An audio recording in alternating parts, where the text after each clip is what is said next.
2 दिवसापूर्वी छत्रपती संभाजीनगरमधील एका कार्यक्रमात संजय शिरसाट यांनी आयकर विभागाची नोटीस मिळाल्याची कबुली दिली होती। ब्लॅकचे पैसे आता चालणार नाही, हे विधान माझ्यासाठीच आहे, अशी मिश्किल टिप्पणी त्यांनी यावेळी केली। तसेच 2019 आणि 2024 दरम्यान त्यांच्या संपत्तीत झालेली वाढ यावर आयकर विभागाची चौकशी केंद्रित असल्याचं त्यांनी सूचित केलं। संजय शिरसाट यांच्या मुलाने बीट्स हॉटेलचा लिलाव 60 कोटींनी जिंकला, तरी प्रत्यक्ष बाजारभाव 110 कोटी रुपये होता, असा आरोप विरोधकांनी केला होता। नंतर शिरसाट यांनी लिलावातून माघार घेतल्याची घोषणा केली होती, परंतु हा विषय विधानसभेतही चर्चेचा विषय ठरला आणि या प्रकरणी मुख्यमंत्री देवेंद्र फडणवीस यांनी चौकशीचेही आदेश दिले।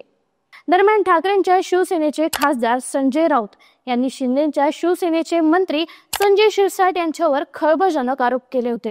मंत्री बाजूला पैशाची बॅग घेऊन बसले आहेत, असा आरोप राऊतांनी केला होता। आरोप केले न केले तो संजय शिरसाट यांचा पैशाच्या बॅगेचा शेजारी बसलेला व्हिडिओ आता समोर आलाय। या व्हिडिओमध्ये संजय शिरसाट बेडवर बसून सिगरेट ओढताय, फोनवर बोलत आहे आणि बेड खाली पैशाची मोठी बॅग असल्याचं पाहायलाही मिळालं। दरम्यान यावर आता संजय शिरसाट यांनी प्रतिक्रिया दिली असून ते म्हणाले, मी आत्ताच मीडिया मार्फत तो व्हिडिओ पाहिला। व्हिडिओ जे दाखवताय ते माझंच घर आहे, तुम्ही पाहताय ते माझंच घर आहे आणि बेडरूमही माझीच आहे। बेडरूम मध्ये मी बसलेलो आहे, बाजूला माझा सर्वात लाडका कुत्रा हा माझ्या बेडरूम मध्येच आहे। व्हिडिओ बद्दल मला आश्चर्य नाही, यात काही गैर नाही, मला टार्गेट करण्याचा प्रयत्न केला जातोय। एक बॅग ठेवलेली आहे, एवढी मोठी बॅग जर पैशाची ठेवायची असेल तर अलमाऱ्या काय मेल्यात का? या बॅगेमध्ये पैसे नाहीत तर कपडे आहेत, असा दावाही संजय शिरसाट यांनी यावेळी केला। तसं पाहिलं तर शिवसेना शिंदे गट महाराष्ट्रात भाजपासोबत सत्तेत आहे, पण गेल्या काही दिवसात शिवसेनेचे मंत्री किंवा आमदार सर्वात जास्त वादात अडकलेले दिसत आहे। बबनराव लोणीकर किंवा कृषी मंत्री माणिकराव कोकाटे यांनीही वादग्रस्त वक्तव्य केले होते, परंतु त्यांचे विषय मागे पडले। मागे भाजप नेते किरीट सोमय्यांचा एक विभत्स व्हिडिओ व्हायरल झाला होता, पण मोठी अशी कारवाई झाली नाही।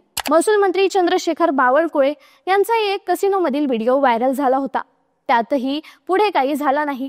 परंतु गेल्या काही दिवसात शिवसेनेचे नेते एका पाठोपाठ एक वादात अडकत चाललेले आणि त्यावर रान उठवलं जातंय, पण भाजप त्याबद्दल जास्त काही बोलत नाही। किंवा प्रश्न असा आहे की राज्यातल्या स्थानिक स्वराज्य संस्थांच्या निवडणुका डोळ्यापुढे येऊन मित्र पक्षाचे महत्त्व कमी करून स्वतःच वर्चस्व स्थापित करू पाहताय का, असाही प्रश्न पडतो।